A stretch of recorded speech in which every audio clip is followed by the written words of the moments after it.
So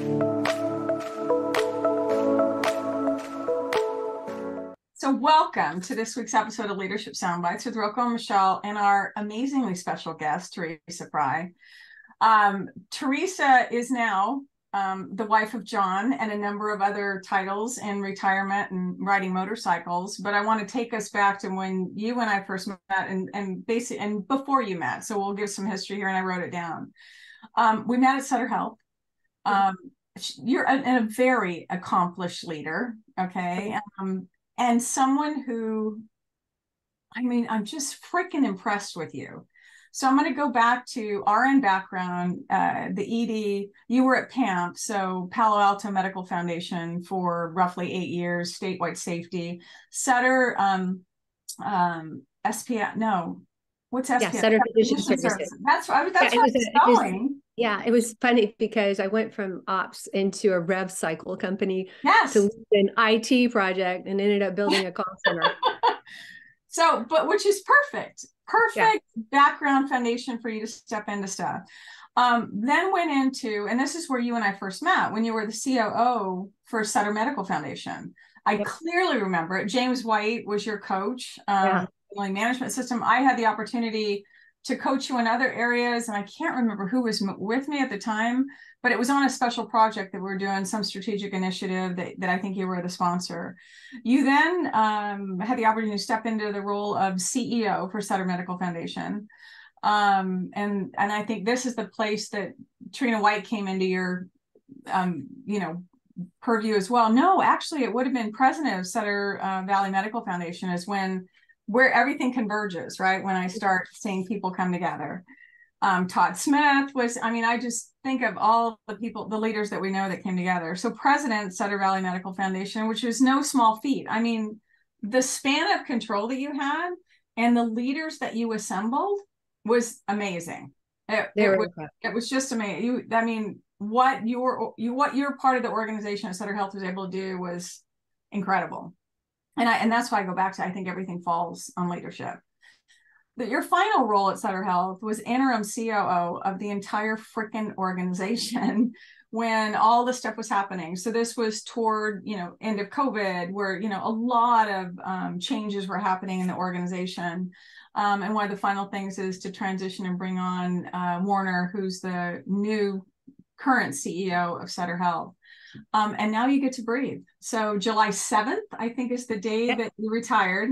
It's embedded in my brain. And we're super excited for you and so blessed that you're spending this time, because our series is around lessons in leadership. And the journey that we've just talked about is a powerful one, a varied one, a very challenging one. And I know there's some nuggets that you're going to be able to share with us and people that are listening. So I'm going to kick us off with a quote. With the three of us talked, and this is actually a quote from Theresa. So we're going to kick off with humility is the beginning of love. Humility is about caring for others and really wanting to listen. So welcome to the conversation around your lessons in leadership and from leadership, and around things that were pivotal moments for you, and things that if you could look back and wave a wand or maybe tweak things differently, what would those be? And so welcome, Theresa Frei. Thank you, Michelle. And I think the only way that I was successful as a leader really was having exceptional coaches who could see, observe, and be frank with me, so that I could stop failing at certain things.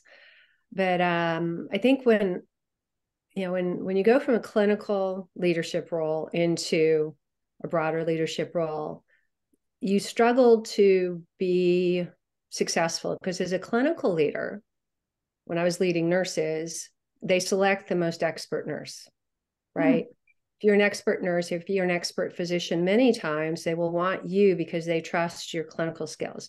When you become part of a team, you are no longer an individual contributor and you have to tap into the team. And I made major mistakes. And the other one, we didn't touch on this before, but I think that I was crusty and I actually had to see a coach when I went to PAMP. He said, man, you're good, but you are hard. Because I came out of a hospital, right? Super regulated. And the coach told me, you are really tough. I've been in the ER, I've been manager of case management, and you got to decide, because if you want to be tough, go back to the hospital, go back in the ER, keep yourself, closed away from everybody, or do you want to be a different leader? It took me a year to figure out that I wanted to be a different leader. And I had to become vulnerable. I had to care about people. I always care about my patients, and I care about the people I work with, but I'd say I was a little judgmental. And I'm a nurse with an MBA, so I'm better than everybody else, because nobody else has an MBA and they're not a nurse, right? No, just joking. No, I'm not. So, I mean, that's where all of a sudden my eyes opened, and I thought, really, a lot of these people just want to know that I care about them. I respect them, even though they're very different, and I would never lead that way. I got to go, that's okay, because maybe I'm not that good of a leader. And so, that was the fellowship program. Boy, that was scary when you get a 360 the first time. It was depressing. I thought it was wonderful. Yeah. Yeah. Well, and your peers are your hardest judges usually. Yeah. Your peers are your hardest judges. Just Theresa, wondering. what helped you identify that you needed to shift? So you said it took you a year to realize you wanted to be a different leader. But what was those things that helped you to see that? So I was fortunate enough to have a colleague at PAMF,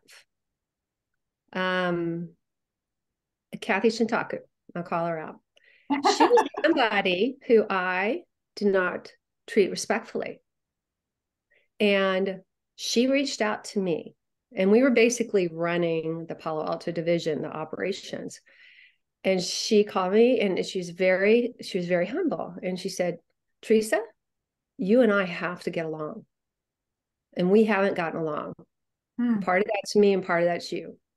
Something like that. And that was, 2002 or 2003. And she said, it's not fair to others that we don't do this. So can we be friends? Can we get along? And I thought, oh my gosh, she's a lot smarter than me. And in the fact that she reached out to me, I still to this day have a tremendous amount of respect for her, that she did that. And she taught me something that I kept with me. Because when leaders don't get along, everybody knows it, and it's not okay, because then you're being selfish. There's a couple things that stand out for me, because I wholeheartedly agree with you, because it's almost like when parents don't get along. Yeah. Right? Because the people on your team, you're responsible for the care and feeding of them, as well as, when you're a parent. That friction and that riff, and it doesn't mean that you guys have to be besties, but you have to align yourself before you go in front of the rest of the organization. The other thing that stood out for me is what you said that she did, that I've seen you do that too, as far as give feedback, is to have the courage and to care enough about somebody to actually step in and give them feedback. Because it can be daunting, especially from somebody, to your own words, who's crusty. Okay. Yeah. And, I think that you're Michelle, you're spot on. You don't have to like people. And somebody else, Karen Bonham-Reed, told me this, you don't have to like people. You need to respect them. You're very different leaders. And that's actually what makes a great leadership team, is all the different leadership styles come together, that you respect each other, and people see that role modeled. And when the lack of respect is there, it's palpable in meetings. It's not okay. I can deal with it.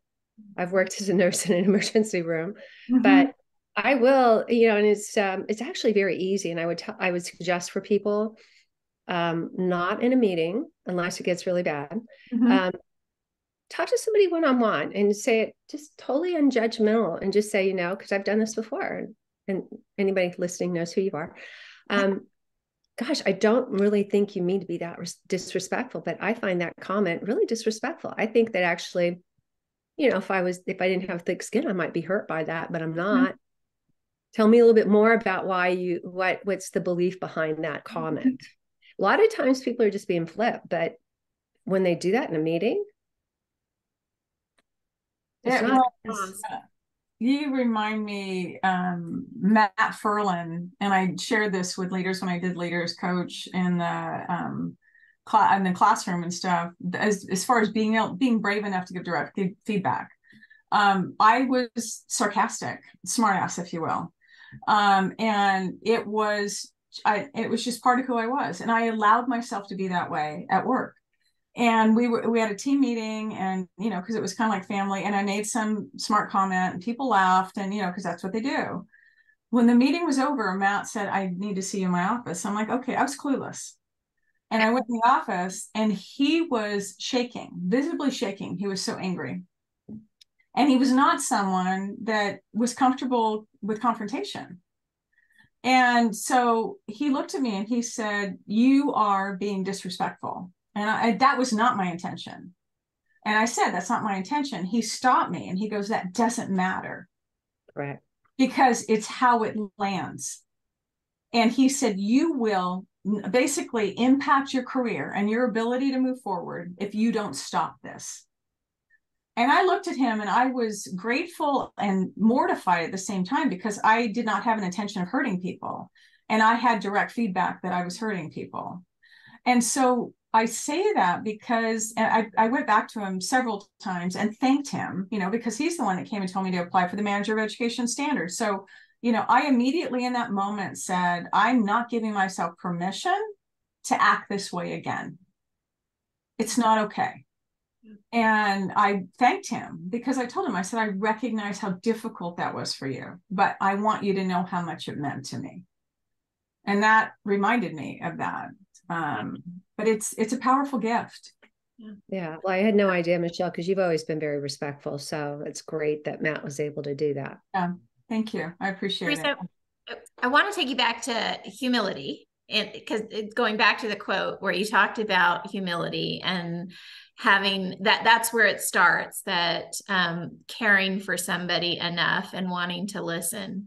Tell us a little bit about what are the things that got you to that practice of showing up in that way, because it's not just to flip the switch. Oh, today I'm going to show up as loving and caring and listen. I'm going to come with different ears and different eyes when I show up.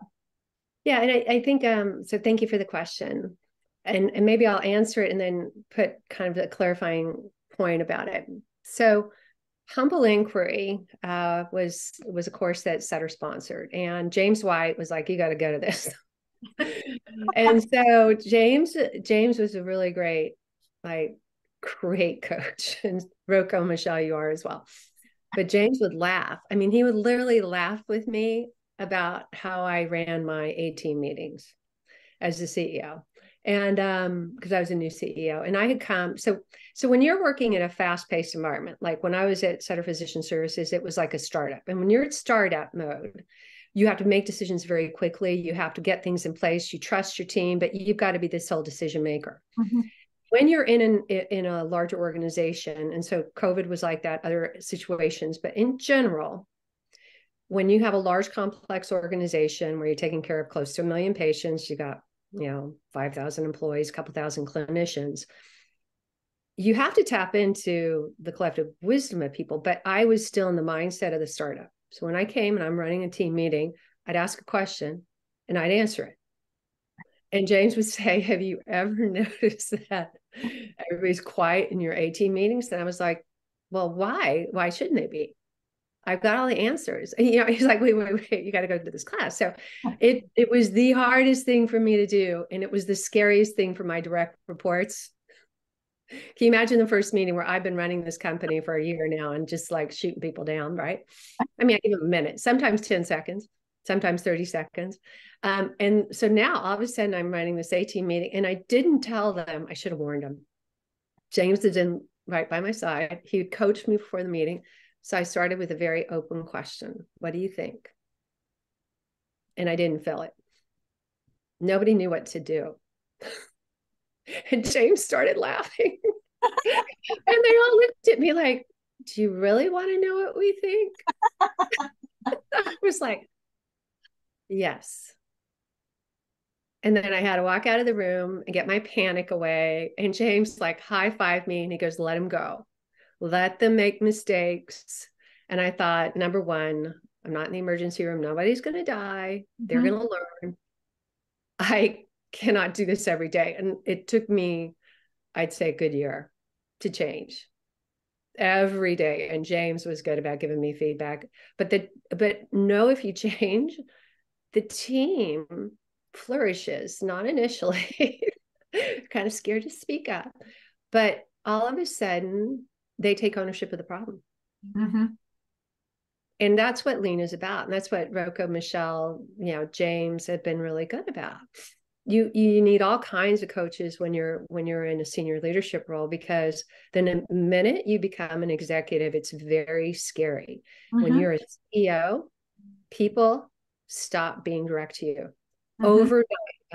Overnight, it was scary. You walk in a room and it's dead silence. And you thought, these people used to challenge me and they are not telling me anything now. There's something about that title.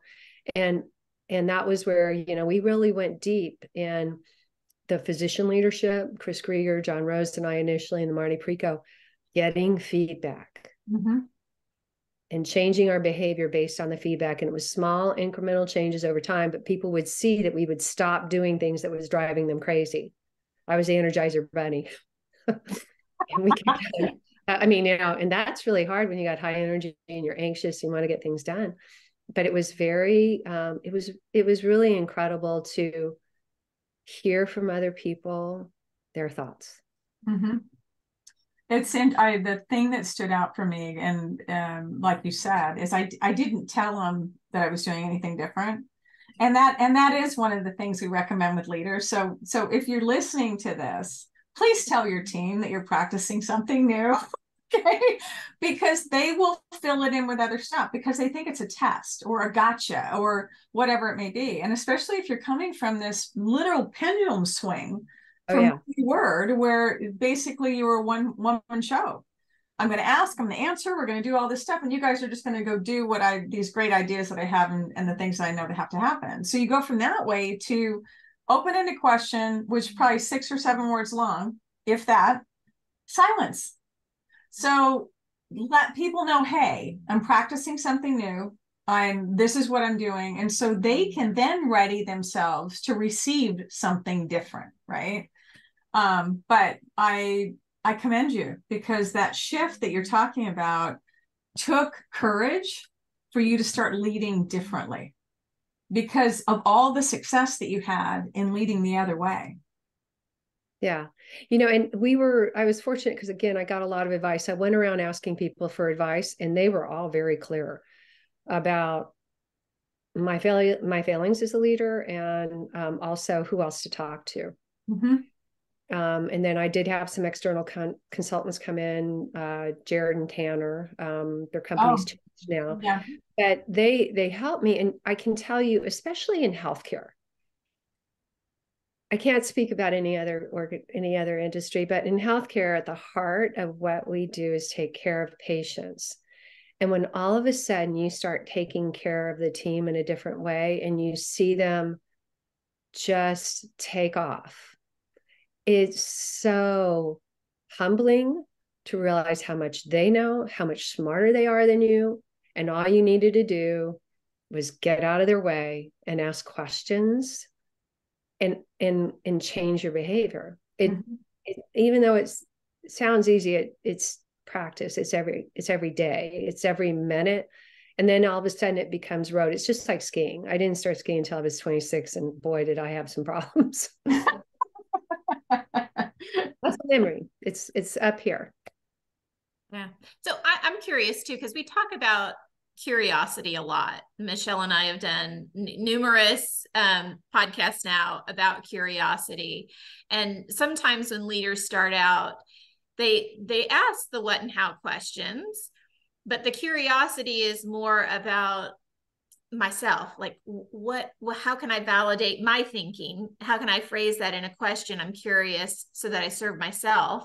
And really what I learned from you is you got to be curious about the other person's thinking. And I know it took you a while to get there, and James definitely was a wonderful coach who got you there, but I remember seeing that evolution of your curiosity. So can you tell us a little bit about that journey?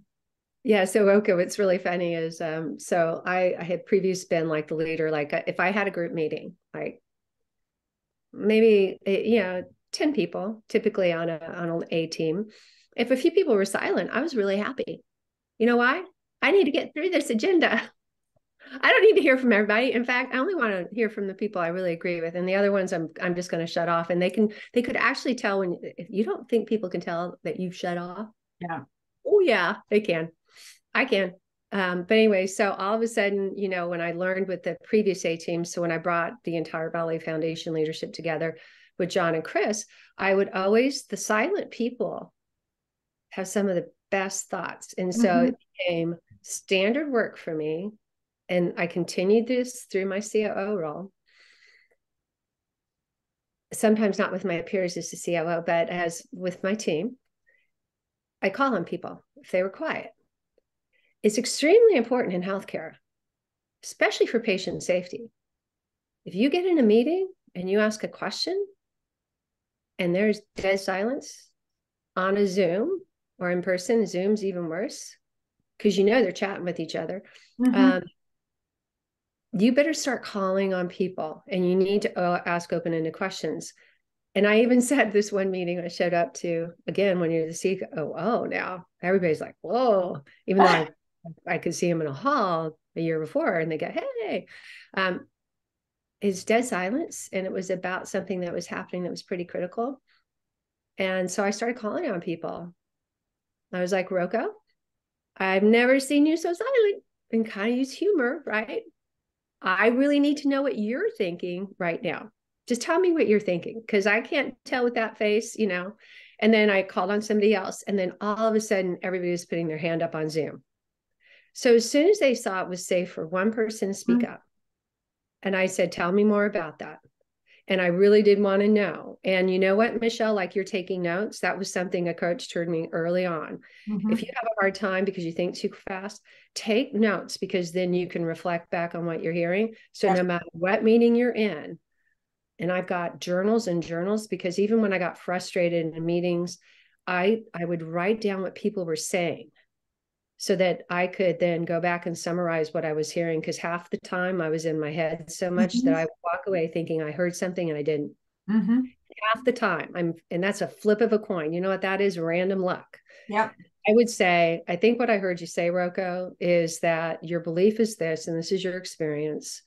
And Roko or somebody would go, that's not what I said. And even if they said it, that's not what they meant.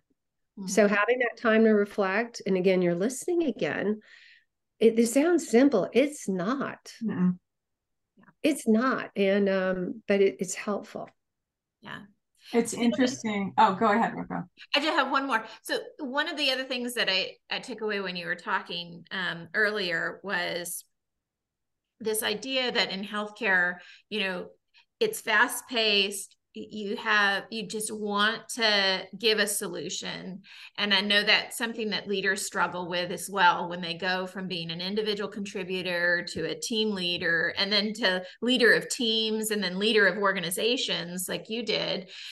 Not having the solution is a hard thing. So how did you make that transition? And I know humble inquiry is a part of that, but what else can you pull on from your leadership experience that would help you go from being the solution person to getting your peers or your teams to come up with those solutions?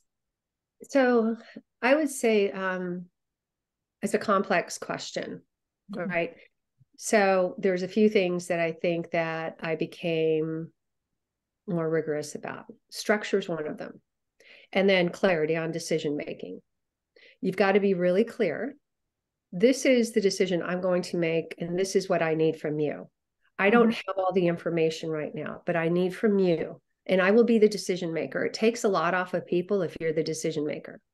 But if you clearly, Roko and Michelle, you're accountable executives for this area, I need you to go off and study it. I need you to bring me back either a decision or a recommendation.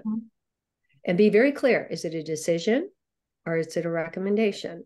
And if you delegate decision making, which you should do on most things, you don't go back on it. But if you are wondering if Michelle and Roko, they may not have enough experience right now, bring me back a recommendation, right? And then you can see, let them learn. But if they're super experienced, say, I need this decision by this date, and be very clear about the date, and don't let it move unless something changes. Be very clear about the authority, and then give time for people to have structured report out.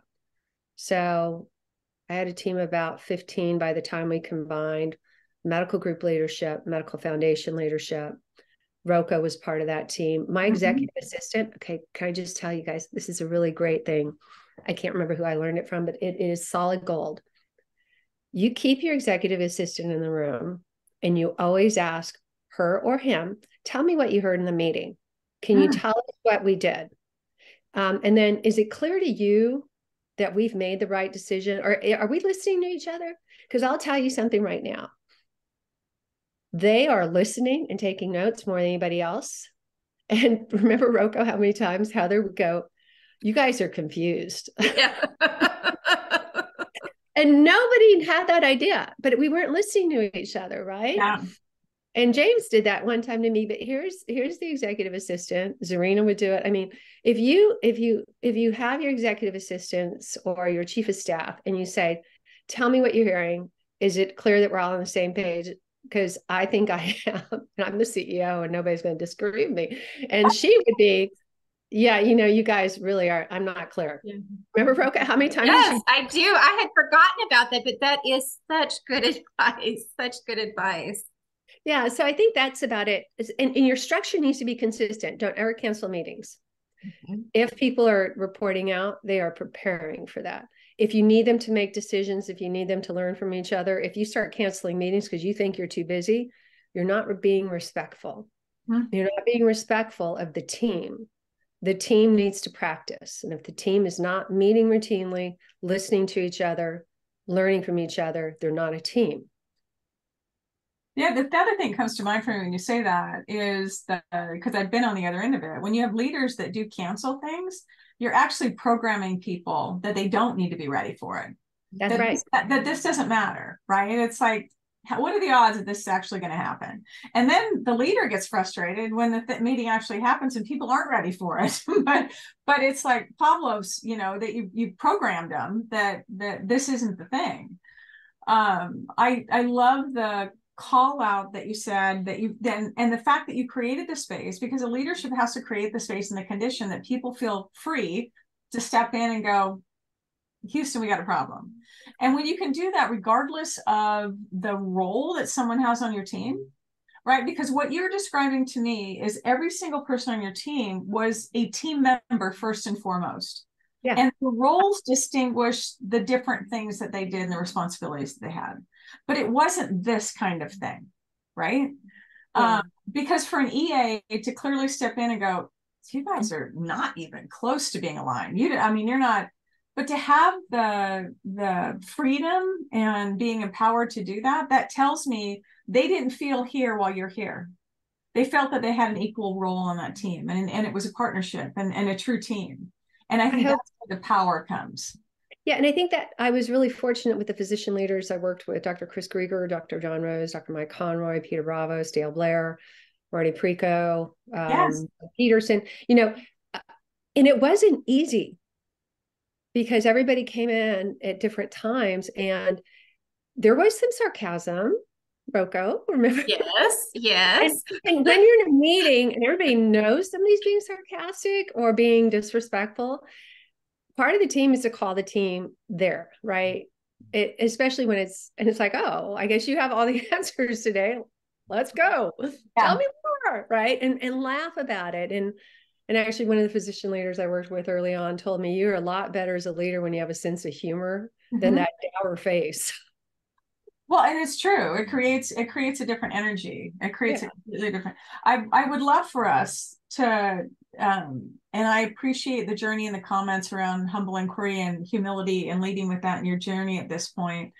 I'd love to shift us and focus us into another area that we kind of hit on before, which is around if you could go back and do things differently, or if you had recommendations around stuff, because you, as you went through your career, you didn't shy away from the challenges that, or the open doors that presented themselves for you.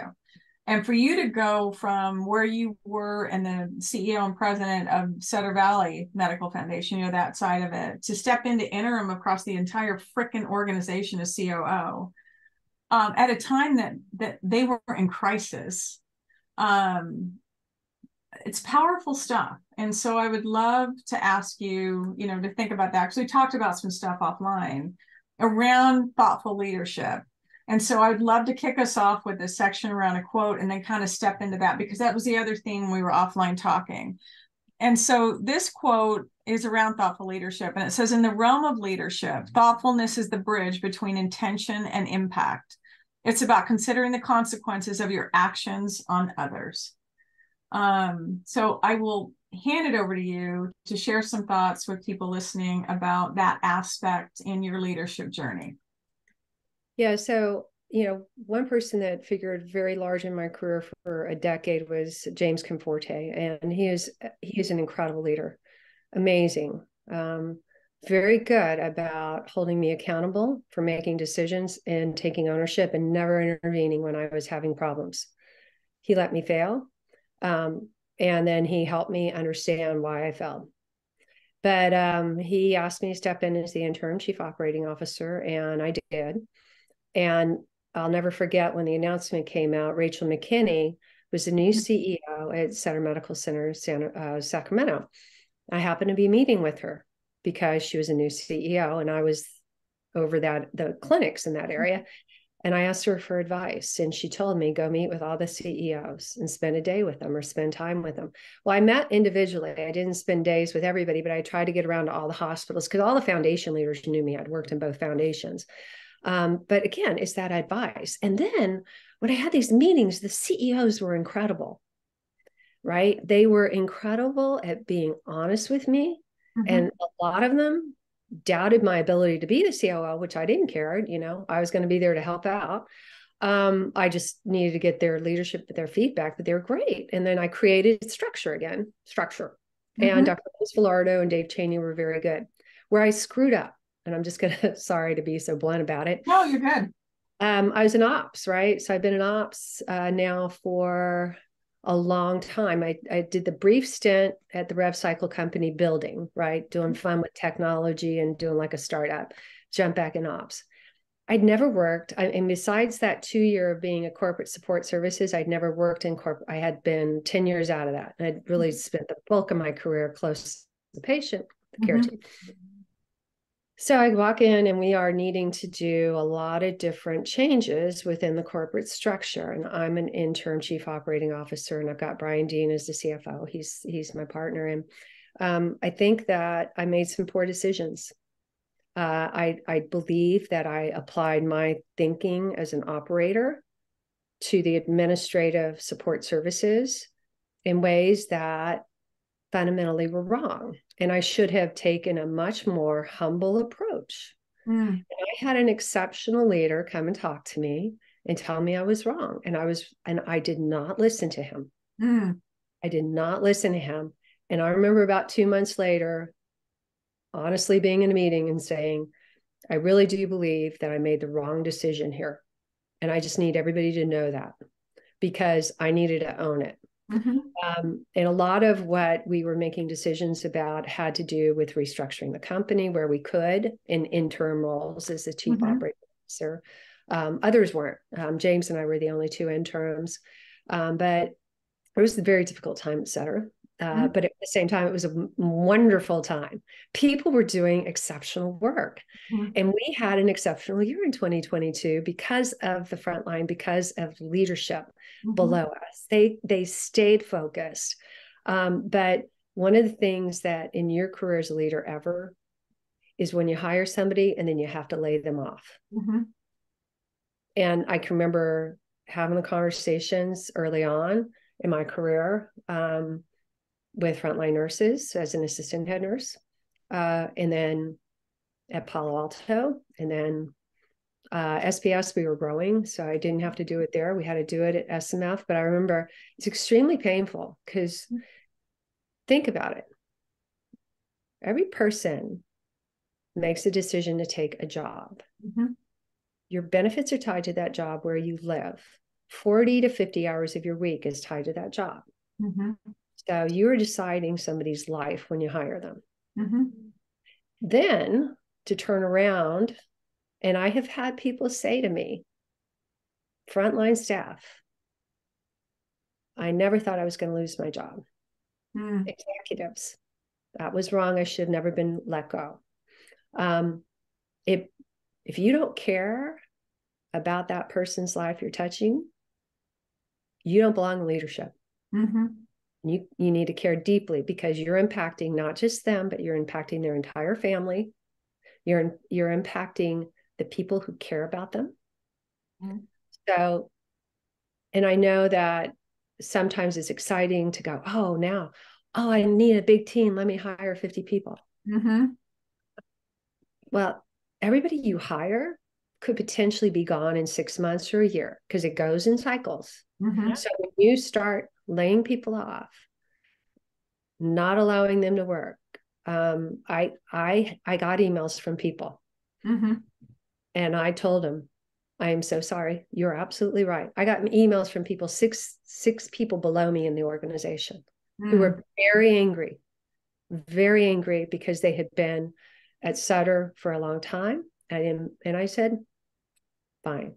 But it, you have to change the business when things are going certain ways. But again, these were individual decisions, right? Mm-hmm. That you do. And I think that even when you move jobs, you move them from different pockets, you're moving whole teams. Mm-hmm. And we do it with not sometimes a lot of thought. So I'm Mm-hmm. going to take Roko's team and I'm going to move it over to Michelle's team. It's all okay. They still have a job. We're just changing leadership. So it's you call that out. The stuff that comes to mind for me, because you and I chatted for a few minutes offline just around different topics and stuff. And this is where thoughtful leadership came up, is this idea around, we all make mistakes, all that stuff. But if you think about the lessons learned and what you would do differently, it was this idea around what you just kind of touched on: be really thoughtful about the hiring of people as much as you're going to be thoughtful around the moving of all the stuff that goes on, because it does go in cycles. So, where it'd be nice to pull on 50 people because then whatever, is it sustainable? As much as you can get your crystal ball out there. And I think that's part of the thing that really hit home for me when you were talking before, is really be thoughtful around those decisions that you make. It's around growth and ramping up, and the same thing with scaling down, because it does go in cycles. And now organizations start hiring people again afterwards, but the impact is to people and humans and their lives. Yeah, and I do have to say that you need to make the changes. Yes. Right changes. But you also have to leave your door open. And I had good people that would come in when I had them report to somebody else besides me, especially when I was a CEO. And they'd say, I feel less because I'm not reporting the CEO anymore. I said, and I would take, I totally get that. I would be feeling the same way. I cannot help you right now. And you need help. You need a different leader. You need a different team. And you will be successful. And sure enough, they come back 6 months later and go, thank you. Because they realize I had no time for them. None. Because literally when you're the executive and sometimes you have somebody that is in a certain role, you realize if you put them over here, it doesn't feel good. They'll get over it. And all of a sudden you see them flourish and you think, thank God it was the right reason. Right. But so, and again, it's not just as the interim COO. I think I laid off more people as the CEO than I ever did. And again, it's hard I hired those people and I think everybody's been feeling it in high tech and other industries. Yeah. Oh yeah. It is just, no, it's a cycle. Yeah. Yeah. It is. It is. Roko. I was just going to say, one of the things that I loved about that story is because it really does illustrate that bridge between intention and impact. And sometimes if we're not intentional, we get an impact that we didn't anticipate. So being intentional around what is the impact that we want to have so that we can create plans for that impact. I also loved when you said, the person came to you and said, I need this, it doesn't feel right reporting to someone else. But as you change roles as a leader, oftentimes you bring everybody with you, but you have to learn to let go and, share other resources for them. And I think that's a huge lesson for folks, because you as a leader can burn out when you want to bring people with you, but you also want them to realize they no longer report to you, or there are other resources to them. And so having that courage to say, in a respectful way, here are some resources that can help you right now, because I can't. And then just having, again, going back full circle to that humility of saying, hey, I think I made a wrong decision, and owning up to it. I think that's another big part of that change in leadership role that you were so graceful at, that I so respected, was coming to the table and saying, hey, I think I did the wrong thing, but now what can we do? What can we do, to move forward? So, well, I think the other part of it is it's a continuous cycle of learning. Yeah. Right. It's like you said, you were at a certain point at the point that you took the interim COO role to be able to humbly listen, humble inquiry, all that stuff. And then you got in a different setting, in a different world. And I think the reality of it is the old behaviors are still there. They're still there under the surface, waiting, just lurking. They don't ever leave you. And so those things we have to. And I'm sorry, Michelle, I'm interrupting. No, you're fine. So I do think that what happens is you do apply mindset thinking, right? And now you're in a different situation. You really do need to listen to people. And also you have to be very afraid of fear. And I got a little fearful, because once you become afraid, then your ego takes over. And the minute your ego comes in, you are dead in the water when it becomes about you. Dead in the water. It has to be about the company. And sometimes it became about me. And it's human nature. It's going to happen. And you got to sit there and just catch it as quickly as possible, because it's very apparent when it's about you. Oh, yeah. Well, no. And what you talk about is you go into this survivor, flight or fight brain mode, right? And in that brain mode, you're not critically thinking. Your creative learning centers in your brain are not firing. So we've got to get ourselves in that space of creative, positive, and it's not fluffy. It literally is the space that we can make really amazing decisions. And yes, it's easier said than done. So I think one of the critical times during COVID in the very beginning, which was very scary for just about everybody, all of a sudden your clinics are shut down. Worried about people dying. You're worried about your healthcare team, but also the patients who can't get care now. We had a large phone call, and I don't know if you'll remember it, Roko and Michelle. I don't know if you participated, but I remember walking around the parking lot. I'm the CEO of this new large organization that had just come before. In 2019, had come together. It's early 2020. And we've been having daily meetings, and now I had to expand it to, I think it was 150 leaders, medical leaders, medical foundation. Of course, I tapped into the medical group leaders to help lead it. But I remember saying, it's Tuesday, and I'm just going to be direct with all of you. I don't know what's going to happen. But I know this. I know it's business no longer as usual. I rely completely on all of you. I trust all of you.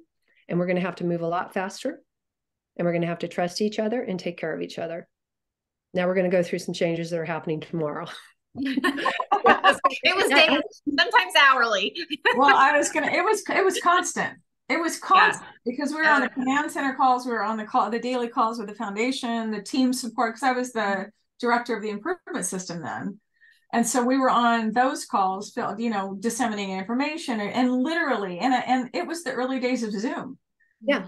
Nobody was on camera. We were on a conference call. Like I was trying to mute people. Yeah, well, and nobody was on camera for the most part. Yeah, but I remember rounding after that and people saying, you really have a lot of confidence in me as a supervisor or a manager or as a frontline physician leader. And I was like, you guys have the answers. You're taking care of the patients. We're going to be throwing things at you and you're going to be throwing them back. And we got to have two-way communication. But I trusted them and they trusted me. And I made a lot of mistakes and would tell them at the end of the week, you're right. I told you something absolutely right yesterday. Research came out today. Now it's this way. But we had it back and forth and it was a lot of change and they were incredible. And all of you were incredible in helping all of us. So I just wanted to put it out there. It was the scariest thing to have at a very pivotal point in healthcare. But everybody appreciated the honesty of, I don't know what's coming next, but I do completely trust you. And I did. Super empowering. Yeah, super empowering. I can't tell you how much I appreciate the time in the room with you. I've missed you.